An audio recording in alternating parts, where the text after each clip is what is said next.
ಆಕಾಶವಾಣಿ ಪ್ರದೇಶ ಸಮಾಚಾರ ಓದುತ್ತಿರುವವರು ಹರ್ಷವರ್ಧನ್ ಶೀಲ್ವಂತ್. ಮುಖ್ಯಾಂಶಗಳು. ರಾಷ್ಟ್ರಕವಿ ಕುವೆಂಪು ಜನ್ಮದಿನ, ವಿಶ್ವಮಾನವ ದಿನಾಚರಣೆ ಇಂದು.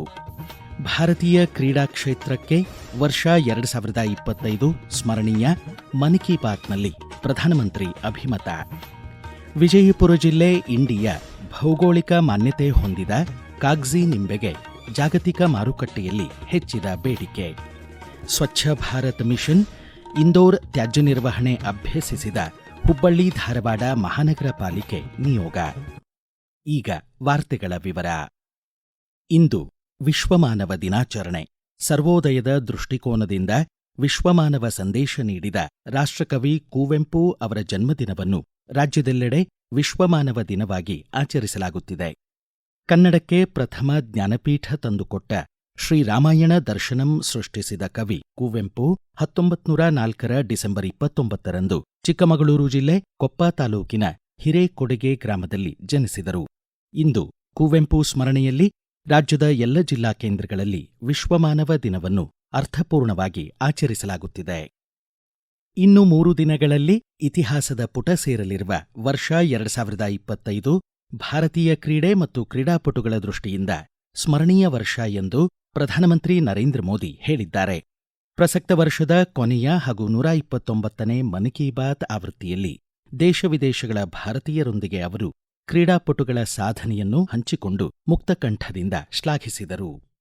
साथियों, 2025 खेल के लिहाज से भी एक यादगार साल रहा. हमारी पुरुष क्रिकेट टीम ने आईसीसी चैंपियंस ट्रॉफी जीती. महिला क्रिकेट टीम ने पहली बार विश्व कप अपने नाम किया. भारत की बेटियों ने women's blind T20 world cup जीतकर इतिहास रच दिया. एशिया कप T20 में भी तिरंगा शान से लहराया. पैरा एथलीटों ने विश्व चैंपियनशिप में कई पदक जीतकर ये साबित किया कि कोई बाधा हौसलों को नहीं रोक सकती.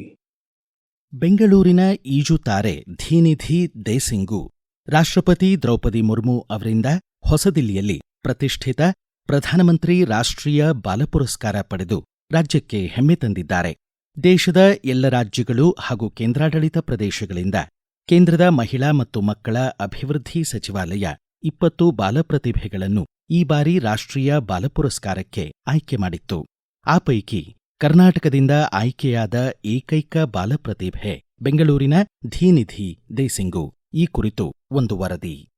ಬೆಂಗಳೂರಿನ ಸಿವಿ ರಾಮನ್ ನಗರದ ಡಿಆರ್ಡಿಒ ಕೇಂದ್ರೀಯ ವಿದ್ಯಾಲಯದಲ್ಲಿ 10ನೇ ತರಗತಿ ಓದುತ್ತಿರುವ ಧಿನಿಧಿ ದೇಸಿಂಗು 2018ರಲ್ಲಿ ಹವ್ಯಾಸಕ್ಕಾಗಿ ಈಜು ಕಲಿಯಲು ಆರಂಭಿಸಿದರು. ಕ್ರಮೇಣ ಪರಿಣತಿ ಪಡೆದ ಅವರು ಡಾಲ್ಫಿನ್ ಆಕ್ವಾಟಿಕ್ಸ್ನ ಬಿಎಂ ಮಧುಕುಮಾರ್ ಅವರ ಬಳಿ ತರಬೇತಿ ಪಡೆಯುತ್ತಿದ್ದಾರೆ. 2024ರ ಪ್ಯಾರಿಸ್ ಒಲಿಂಪಿಕ್ಸ್ನಲ್ಲಿ ಮಹಿಳೆಯರ 200 ಮೀಟರ್ ಫ್ರೀ ಸ್ಟೈಲ್ ಈಜು ಸ್ಪರ್ಧೆಯಲ್ಲಿ ಭಾರತವನ್ನು ಪ್ರತಿನಿಧಿಸಿ ಅತ್ಯಂತ ಕಿರಿಯ ವಯಸ್ಸಿನ ಕೇವಲ 14 ವರ್ಷದ ಕ್ರೀಡಾಪಟು ಎಂಬ ಹೆಗ್ಗಳಿಕೆಗೆ ಅವರು ಭಾಜನರಾಗಿದ್ದಾರೆ. 2022ರಲ್ಲಿ ಏಷ್ಯನ್ ಕ್ರೀಡಾಕೂಟದಲ್ಲಿ ಸ್ಪರ್ಧಿಸಿದ್ದ ಭಾರತದ ಅತ್ಯಂತ ಕಿರಿಯ ವಯಸ್ಸಿನ ಕ್ರೀಡಾಪಟು ಎಂಬ ದಾಖಲೆ ಅವರ ಹೆಸರಲ್ಲಿದೆ. 200 ಮೀಟರ್ ಫ್ರೀ ಸ್ಟೈಲ್ ಪರಿಣತಿ ಹೊಂದಿರುವ 15 ವರ್ಷದ ಧಿನಿಧಿ 100 ಮೀಟರ್ ಫ್ರೀ ಸ್ಟೈಲ್ ಮತ್ತು 200 ಮೀಟರ್ ವೈಯಕ್ತಿಕ ಮೆಡ್ಲೆಯಲ್ಲೂ ಧಿನಿಧಿ ಸ್ಪರ್ಧಿಸುತ್ತಿದ್ದಾರೆ. ರಾಷ್ಟ್ರೀಯ ದಾಖಲೆಗಳೊಂದಿಗೆ ಚಿನ್ನದ ಪದಕಗಳಿಗೆ ಕೊರಳೊಡ್ಡಿದ ಚಿನ್ನದ ಮೀನು ಎಂಬ ಖ್ಯಾತಿ ಪಡೆದಿದ್ದಾರೆ. ಪ್ರದೇಶ ಸಮಾಚಾರಕ್ಕಾಗಿ ಈಜುತಾರೆ ಧಿನಿಧಿ ದೇಸಿಂಗು ತಮ್ಮ ಹರ್ಷ ವ್ಯಕ್ತಪಡಿಸಿದ್ದಾರೆ.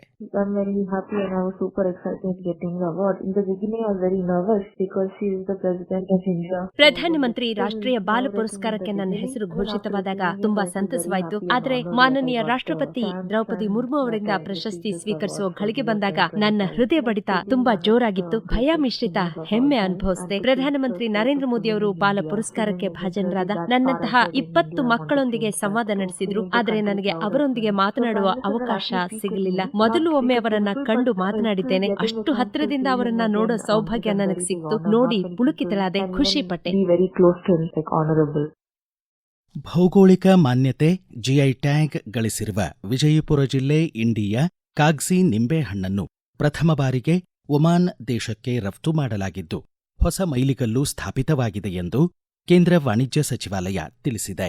ಯುನೈಟೆಡ್ ಕಿಂಗ್ಡಮ್ ಹಾಗೂ ಯುನೈಟೆಡ್ ಅರಬ್ ಎಮಿರೇಟ್ಸ್ ರಾಷ್ಟ್ರಗಳಿಗೆ ದಾಖಲೆಯ 12 ಮೆಟ್ರಿಕ್ ಟನ್ಗಳಷ್ಟು ಇಂಡಿ ನಿಂಬೆಹಣ್ಣುಗಳನ್ನು ಕಳೆದ 19ನೇ ತಾರೀಕು ರಫ್ತು ಮಾಡಲಾಗಿದೆ.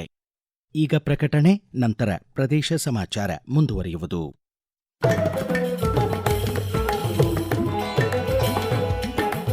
ನಮ್ಮ ಎಲ್ಲಾ ರಾಷ್ಟ್ರೀಯ ವಾರ್ತೆಗಳು ಹಾಗೂ ಪ್ರದೇಶ ಸಮಾಚಾರ ಈಗ ಆಕಾಶವಾಣಿ ನ್ಯೂಸ್ ಕನ್ನಡ ಯೂಟ್ಯೂಬ್ ಚಾನೆಲ್ನಲ್ಲಿ ಲಭ್ಯ. ನಮ್ಮ ಎಕ್ಸ್ ಖಾತೆ ಮತ್ತು ಇನ್ಸ್ಟಾಗ್ರಾಂ ಖಾತೆ ಆಕಾಶವಾಣಿ ನ್ಯೂಸ್ ಕನ್ನಡ. ಹೆಚ್ಚಿನ ಮಾಹಿತಿಗಾಗಿ ನಮ್ಮ ಫೇಸ್ಬುಕ್ ಖಾತೆ ಆಕಾಶವಾಣಿ ವಾರ್ತೆ ಕನ್ನಡವನ್ನು ಅನುಸರಿಸಿ. ನಿಖರ, ನೈಜ ಹಾಗೂ ವಿಶ್ವಾಸಾರ್ಹ ಸುದ್ದಿಗಾಗಿ ಕೇಳಿ ಆಕಾಶವಾಣಿ ವಾರ್ತೆಗಳು. ಪ್ರದೇಶ ಸಮಾಚಾರ ಕೇಳುತ್ತಿದ್ದೀರಿ.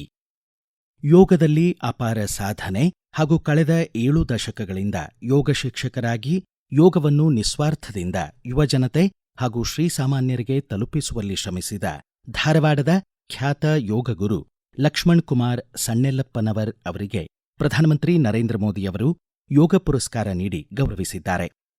ಹೊಸದಿಲ್ಲಿಯಲ್ಲಿ ಜರುಗಿದ ವಿಶ್ವ ಆರೋಗ್ಯ ಸಂಸ್ಥೆಯ ದ್ವಿತೀಯ ಜಾಗತಿಕ ಸಾಂಪ್ರದಾಯಿಕ ಔಷಧ ಶೃಂಗಸಭೆಯಲ್ಲಿ ಯೋಗಗುರು ಲಕ್ಷ್ಮಣ್ ಕುಮಾರ್ ಪ್ರತಿಷ್ಠಿತ ಪ್ರಶಸ್ತಿಯನ್ನು ಸ್ವೀಕರಿಸಿದರು.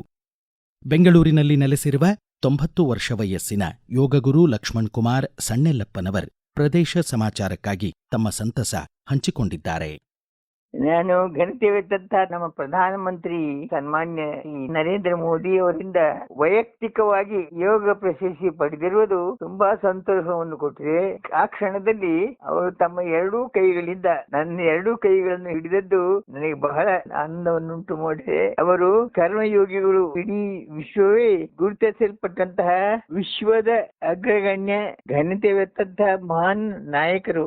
ಇಂಥವರ ಅಮೃತ ಹಸ್ತದಿಂದ ನನಗೆ ಪ್ರಶಸ್ತಿ ದೊರೆತಿರುವುದು ಅಮೂಲ್ಯವಾದಂತಹ ಭಾಗ್ಯವಾಗಿದೆ. ಇದರಿಂದ ಪ್ರೇರಿತನಾದ ಪುಳಕಿತನಾದ ನನಗೆ ಇದರ ಸೇವೆಯನ್ನು ಹೆಚ್ಚು ಮಾಡಬೇಕು ಅಂತೇಳಿ ಆಸೆ ಆಕಾಂಕ್ಷೆ ಇದೆ.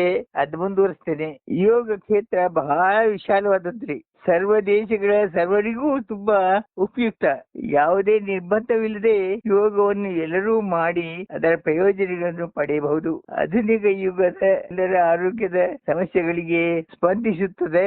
ಪರೋಕ್ಷವಾಗಿ ರಾಷ್ಟ್ರಗಳನ್ನು ಸಬಲಗೊಳಿಸಲು, ಶಾಂತಿಯನ್ನು ನೆಲೆಸಲು ಬಹಳ ಉಪಯುಕ್ತವಾದ ಸಾಧನೆ.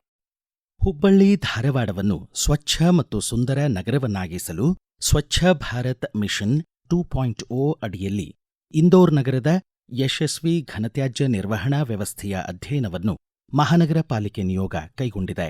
ಇಂದೋರ್ನಲ್ಲಿ ಪ್ರತಿ ಮನೆಯಿಂದಲೇ ತ್ಯಾಜ್ಯ ವಿಲೇವಾರಿ, ಹಸಿ ಮತ್ತು ಒಣ ಕಸವನ್ನು ಮೂಲದಲ್ಲೇ ಬೇರ್ಪಡಿಸುವ ಪರಿಯನ್ನು ನಿಯೋಗ ವೀಕ್ಷಿಸಿತು. ನೈಋತ್ಯ ರೈಲ್ವೆ ಮೈಸೂರು ವಿಭಾಗ ಸಕಲೇಶ್ಪುರ ಮತ್ತು ಸುಬ್ರಹ್ಮಣ್ಯ ನಡುವಿನ 55 ಕಿಲೋಮೀಟರ್ ಉದ್ದದ ಘಟ್ಟ ಪ್ರದೇಶದಲ್ಲಿ ವಿದ್ಯುತ್ ಚಾಲಿತ ಲೋಕೋಮೋಟಿವ್ ಚಾಲನೆಯನ್ನು ಪ್ರಾಯೋಗಿಕವಾಗಿ ಯಶಸ್ವಿಗೊಳಿಸಿದೆ.